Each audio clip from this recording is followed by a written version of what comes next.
trabalhar e não dou o recado. Vou trabalhar. Tem que segurar a lâmpada outra. Não, a lamparina não tá lá. Eu não tô ocupando, não, que eu não vou fazer mais isso. Vamos fazer por quê? Mas eu venho fazer mesmo. Mas vai ser pra outro lado, vai dorme. E você gratinhando foto, ó. Lá tá olhando no frango, ó. Não, não. Eu tô com esse frango, velho. Roda, Cati, vai que você não tá dormindo. Xixi, é você. Você falou que passou, disse que não vinha? Cassiano, sabe o que Ei, Cassiano, ele falou que vinha. Aí disse que vinha, que vinha lá comer o osso.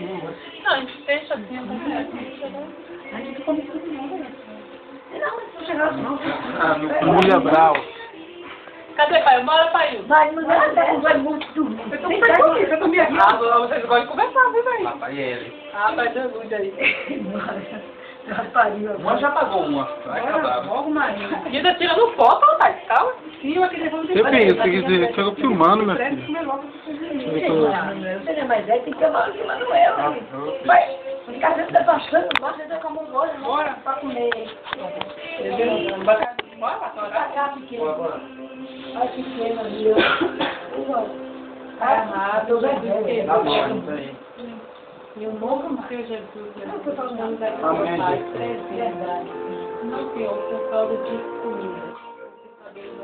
Por causa de quando vocês por ser, Deus, a cada dia, não somente hoje, mas a todos os dias, meu Deus, vocês deixam para a família. É uma família diferente, Pai, é uma família especial, é uma família, meu Deus, enviada pela Deus. Deus amado, te agradeço por todos nós aqui presentes. Que a cada dia possamos mais estar na sua presença, meu Deus. E, ó Pai, nunca alijar a mão do Senhor por nada, Deus. O Senhor está acima de tudo e de todos. Está, Deus, mesmo, para resolver, porque o Senhor sabe de todas as coisas. Por isso, ó Pai, da nossa vida, na tua vida, Senhor, nos usa, nos faz, ó Deus, a cada dia, agradecendo de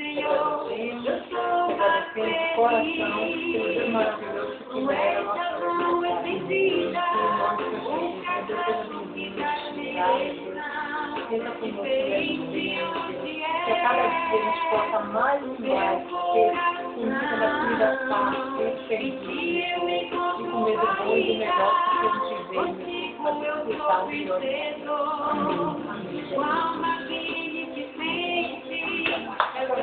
Amém. Amém.